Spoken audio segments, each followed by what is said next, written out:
आहा! काय आवाज येतोय ना, खमंग खुशखुशीत अशी ही शंकरपाळी झालीत. शंकरपाळी म्हणलं की सर्वांना ही खारी शंकरपाळीच दिसतात. तर ही खारी शंकरपाळी कशी बनवायची हे पाहण्यासाठी आजचा व्हिडिओ संपूर्ण बघा. अगदी सोप्या टिप्स वापरून आपण ही शंकरपाळी बनवलेली आहेत. तर तुम्हाला ही शंकरपाळी बघून कशाची आठवण येते हे कमेंट करून सांगायला अजिबात विसरू नका. चला तर मग सुरू करूया शंकरपाळ्यांची रेसिपी. तर त्यासाठी काय करायचं, सर्वात अगोदर मैदा घ्यायचा. तो मैदा छान चाळून घ्यायचा. हा 2 वाटी मैदा मी इथे वापरलेला आहे. तुम्ही तुमच्या आवडीनुसार इथे मैदा वापरू शकता. तुमच्या क्वांटिटीनुसार तुम्ही मैदा घ्या. आता मी इथे 2 वाटी मैदा चाळून घेतलेला आहे. असंच डायरेक्ट नाही घ्यायचा, कारण दुकानातून मैदा आणल्यावर तो कसा असतो सांगता येत नाही. आणि मग 1 चमचा ओवा मी इथे हाताने छान चोळून यामध्ये घातलेला आहे. आणि मग 1 चमचा मीठ देखील मी इथे वापरलेलं आहे. मी माझ्या चवीनुसार इथे 1 चमचा मीठ घातलं आहे. तुम्ही तुमच्या चवीनुसार घाला. आता यामध्ये मी घातलं आहे हळद. अर्धा चमचा हळद मी इथे घातली आहे. आणि यामध्ये मी घातला आहे 1 चमचा लाल तिखट. आणि तुम्ही म्हणाल खारी शंकरपाळीत लाल तिखट, तर हो, आज मी जरा वेगळ्या पद्धतीने शंकरपाळी बनवते.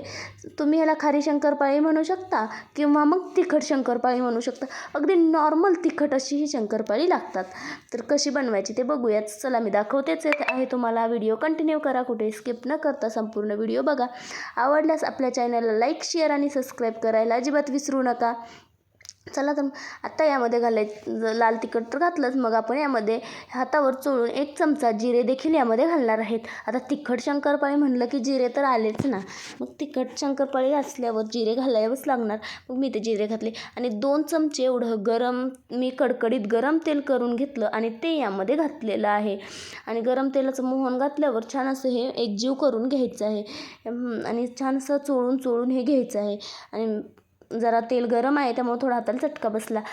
तुम्ही त्यामुळं चमच्याने देखील अगोदर मिक्स करू शकता. चमच्याने जर केलं तर हाताला भाजणार वगैरे नाही. माझ्या हाताला थोडंसं भाजलं, पण ठीक आहे, काही नाही. थोडंसं भाजतं, सवय असतेच तेवढी थोडीफार. चला आता छान असं पाणी घालून छान असा गोळा तेलाचं मोहन घालून छान गोळा बनवला होता. आता यामध्ये पाणी घालून छान असा गोळा आपल्याला बनवून घ्यायचा आहे. याचा अगदी थोडं पाणी घालायचं आहे बरं का. अगदी जास्त पाणी घातलं ना तर मग काय खरं नाही, पातळ होऊन बसेल आणि काहीच करता येणार नाही. पीठ घालत बसावं लागेल वरनं. म्हणून जरा सुरुवातीलाच पाणी घालताना जरा कमी वापरा. आणि खरं शेजारी जरा थोडासा आवाज येत आहे, गोंगाट येत आहे, तर प्लीज समजून घ्या. इथे बॅचलर राहतात म्हणून आवाज येत असेल तुम्हाला, तर समजून घ्या. आवाजाकडे दुर्लक्ष करा बाहेरच्या आणि माझ्या आवाजाकडे लक्ष द्या, म्हणजे तुमच्या लक्षात येईल मी रेसिपी नक्की कशी बनवली आहे. आणि कोणाकोणाला खारी शंकरपाळी आवडतात त्यांनी देखील कमेंट करा. आता व्हिडिओ तुम्ही बापरे कसला पळतो आहे, पण तेवढा व्हिडिओ पळवला आहे. ते काय मी स्वतः तेवढा हात माझा पळत नाही. तुम्हाला मागच्याच व्हिडिओमध्ये सांगितलं होतं, एवढा हात जर पळला असता तर माझी सगळी कामं झटपट अगदी 10 ते 15 मिनिटात अख्खी घरातली कामं झाली असती आणि मी खूप बिनधास्त झोपू शकली असती. पण नाही होत असं. ते व्हिडिओ पळवावा लागतो, पळवून पुढे घ्यावा लागतो. आणि ठीक आहे, तर तुम्ही पाहू शकता छान असा आपला गोळा. इथे थोडं पाणी घालून मस्त असा गोळा बनवून घेतला आहे. शेवटी थोडंसं पाणी लावून मग छान असा गोळ्याला पाणी घालून गोळा मळून मी घेतलेला आहे. अगदी शंकरपाळी जशी करता तुम्ही तसंच, पुऱ्याला जसं पीठ भिजवता तुम्ही पुऱ्या बनवायला, अगदी तसंच बनवायचं आहे. सेम, काहीच बदल नाही. जसं पुऱ्यांना पीठ भिजवतात तसंच हे पीठ भिजवायचं आहे. आणि पुऱ्या म्हणल्यावर आठवलं, मी पुरी भाजीची रेसिपी देखील यूट्यूब चॅनलला अपलोड केलेली आहे. ती रेसिपी बघायला देखील अजिबात विसरू नका. चला आता आपला गोळा देखील छान असा मऊ लुसलुशीत झालेला आहे, तुम्हाला दिसतच असेल. आता मी याला तेल लावते. बघू शकता हाताला मी तेल लावून घेतलं आहे. थोडंसं व्हिडिओ स्किप झाला तर प्लीज समजून घ्या. आता मस्त असं याला तेल देखील लावून झालं आहे. आणि आता मस्त ज्यामध्ये मी तेल गरम केलं होतं ना, तेच मी यावर झाकण ठेवलेलं आहे. आणि हे आपण 20 मिनिटे ते 15 मिनिटे ठेवून देणार आहोत. आणि चला आता अर्धा तास झालेला आहे आणि हे आपण याचं छान अशी शंकरपाळी बनवायला घेऊयात. तर एक गोळा असा छान तोडून घ्यायचा आणि त्याला छान हातावर मळून घ्यायचं. जसं आपण चपातीला मळवतो अगदी तसंच मळून घ्यायचं आहे. आणि छान असा गोल गोळा याचा बनवून घ्यायचा आहे. चपातीला जसं आपण बनवतो ना, अगदी तसंच आपण हे बनवायचं आहे. ओके, तर आपला छान असा गोळा इथे बनवून झालेला आहे. आता गोळ्याला थोडंसं पीठ लावायचं आणि पीठ लावून छान असा गोळा लाटून घ्यायचं आहे. जास्त पीठ लावू नका. जास्त पीठ जर लावलं तर तेलामध्ये पीठ सगळं वितळेल आणि मस्त असं थोडंसं पीठ लावून हे गोळा लाटून घ्यायचा आहे. आणि तुम्हाला याची एक गंमत सांगते. काय होतं माहिती आहे का, हा मैदा असल्यामुळं आपण जेवढं लाटू ना तेवढं हे जुळूनच येतं. जेवढं आपण लाटणार ना तेवढं हे जुळणार. तुम्ही पाहू शकता. त्यामुळं जरा थोडं स्ट्रगल होतं. कधी कधी वाटतं रे कशाला आपण हा घाणा घातलेला आहे, पण खायला छान लागतं म्हणून घाणा देखील घालूच वाटतो. आणि मला तर आवडतं असं काही काही नवीन नवीन टेस्ट करायला. आणि तिखट मी नेहमी खारी शंकरपाळी खायचे, पण यूट्यूबला मला अशी सहज एक सरिताची रेसिपी मिळाली की तिखट शंकरपाळी खाऊन बघा असं काहीतरी, म्हणून सहज मी रेसिपी लावली आणि रेसिपी पाहिली, तर मला देखील खूप आवडली. मग मी ठरवलं ही रेसिपी बनवण्यासाठी. आणि ही रेसिपी मग माझ्या नणंदबाई होत्या, तर त्यांना हॉस्टेलला जायचं होतं ना, तर मग मी त्यांच्यासाठी बनवली. म्हणलं ठीक आहे, आता हॉस्टेलला गेल्यावर खातील या. तिथे पण जेवण कधी भेटतं कधी नाही, मग मध्ये आधी भूक लागली तर लागतं खायला असं काहीतरी, म्हणून मी हे बनवून दिलं होते शंकरपाळे. तुम्ही देखील असंच काही ना काही बनवून देत असाल तुमच्या बहिणीला, मुलीला, आत्याला, कोणाला तरी देत असाल. नक्की सांगा तुम्ही कोणाला देता का असा डब्बा. कमेंट करून सांगायला अजिबात विसरू नका. किंवा तुम्ही कोणाकडून घेऊन येता का, आईकडून, आजीकडून, कोणाकडून घेऊन येता का, ते देखील कमेंट करून सांगायला अजिबात विसरू नका. तुम्ही पाहू शकता आपली छान अशी पातळ अशी ही जी पोळी आहे तर ती लाटून झालेली आहे. अगदी पातळ लाटली आहे मी, अगदीच पातळ, एकदम अशी पातळ पातळ लाटली आहे.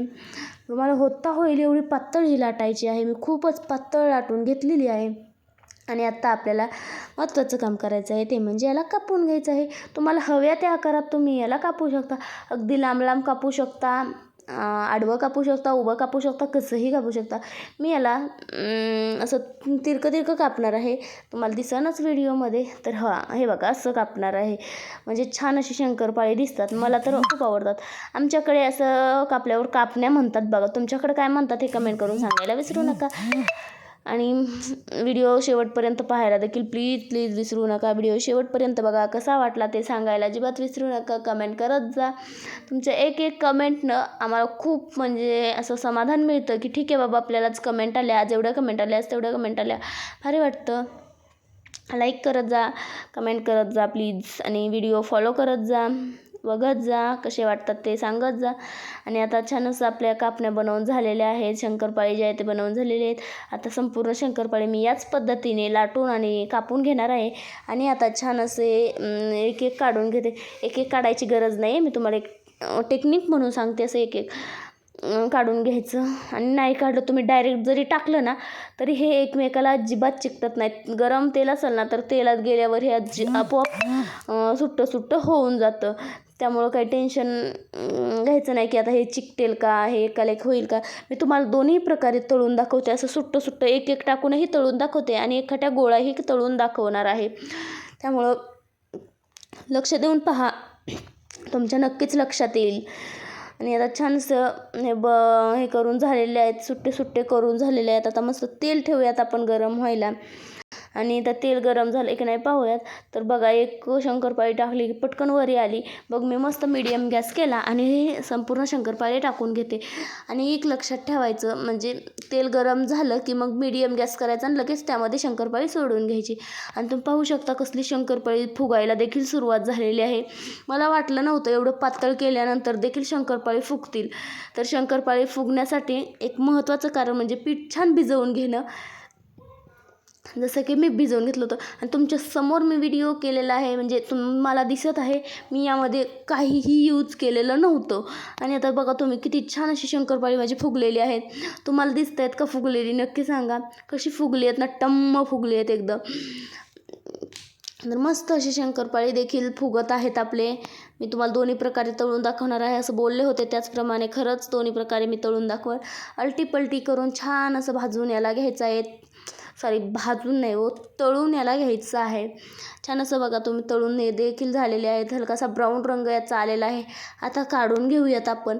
छान सगळे काढून घेतले आणि आता आपल्याला यामध्ये घालायचे आहेत दुसरे बघा मी तुम्हाला दाखवते. मी पूर्ण असं गोळाच्या गोळा यामध्ये घातला आहे, दिसलाच असेल तुम्हाला आता. तर हे गोळा घालून देखील बघा तुम्ही आता एक फुगायला सुरुवात झाली आहे आणि सुट्टी व्हायला देखील सुरुवात झालेली आहे. असं चुळबुळ सुरू झाली यांची बघा, झाले सुट्टे.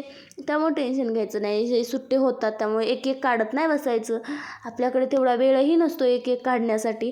तर हे एवढे पटकन नाही तळले. मी जो व्हिडिओ फास्ट केला म्हणून ते तुम्हाला पटकन तळल्यासारखे दिसलेले आहेत. तर तेवढे पटकन नाही तळले. आणि आजचा व्हिडिओ कसा वाटला कमेंट करून सांगायला विसरू नका. ऐकला आवाज? मस्त येतोय ना आवाज, एकदम कुरकुरीत झालेले आहेत. जसं की आवाज तुम्हाला येत आहे, आवाजावरून तर तुम्ही अंदाज लावू शकता की हे शंकरपाळे किती मस्त झालेले असतील. तर असेच तुम्हाला कोणत्या कोणत्या रेसिपी आवडतील ते नक्की सांगा आणि पारंपरिक रेसिपी पाहायला विसरू नका.